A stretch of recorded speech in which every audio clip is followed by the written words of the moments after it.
Jadi untuk S1 farmasi itu ditempuh selama kurang lebih 4 tahun. Bisa kurang, bisa lebih. Kenapa sih gue bilang bisa kurang, bisa lebih? Ya bisa kurang kalau misalnya lu mempunyai curiosity, mempunyai keingintahuan yang tinggi dan cepat mengambil SKS-nya. Itu bisa 3,5 tahun. Dan kenapa bisa lebih? Yaitu tergantung lu juga. Lu ngulang gak nih guys di mata kuliah tertentu. Mata kuliah farmasetika di semester 4 pada contohnya. Terus lu ngulang nih guys, misalnya lu dapat nilai D, lu ngulang mata kuliah, dan itu nggak bisa di semester depan gitu guys. Biasanya untuk mengulang mata kuliahnya ini, lu mengulang mata kuliahnya itu ya di semester genap berikutnya, atau 1 tahun kemudian lu mengulang seperti itu guys, untuk di dunia perkuliahan. Dan untuk estimasi biasanya lulusnya fakultas farmasi yang tepat itu adalah 4 tahun guys, untuk estimasi kelulusan dari sarjana farmasi yang awam atau yang biasanya itu sebanyak 4 tahun. Dan ada juga kok yang istilahnya sudah 14 semester itu nggak lulus-lulus guys. Dan juga ada juga guys yang NPM atau nomor pokok mahasiswanya itu baru guys, atau mulai dari nol lagi guys.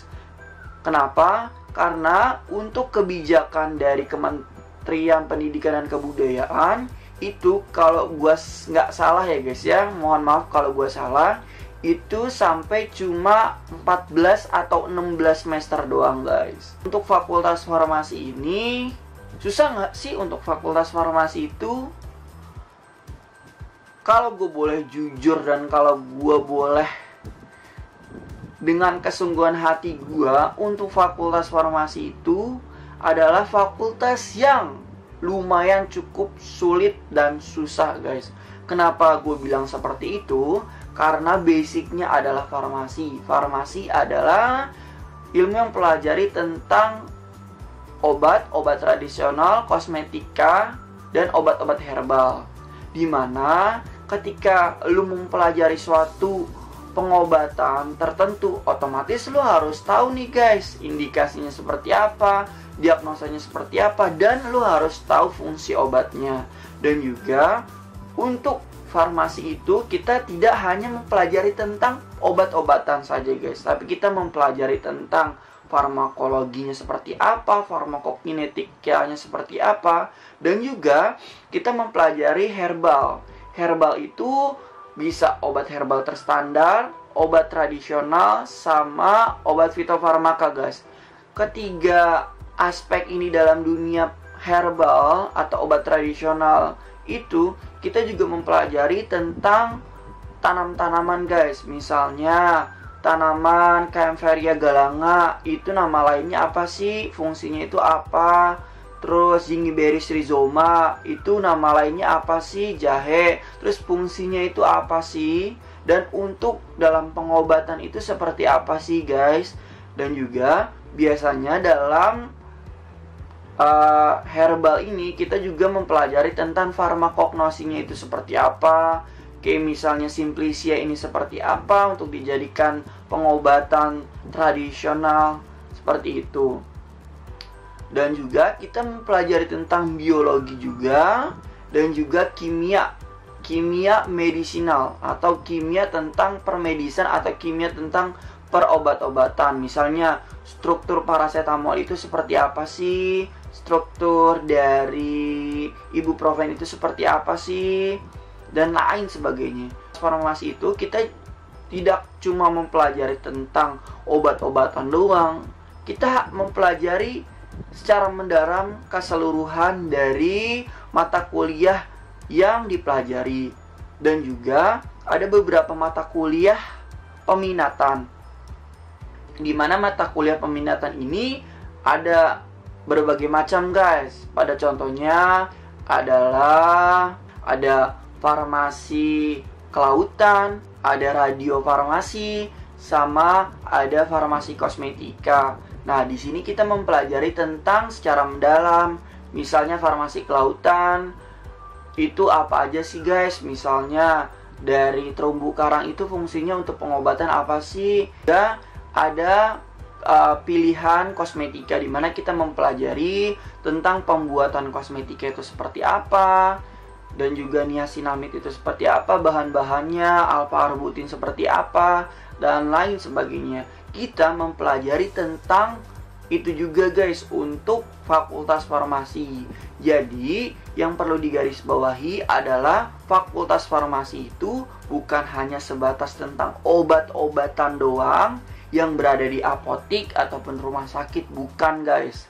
Jadi untuk sediaannya itu banyak guys. Ada obat tradisional, kosmetika, bahan alam. Jadi seperti itu guys.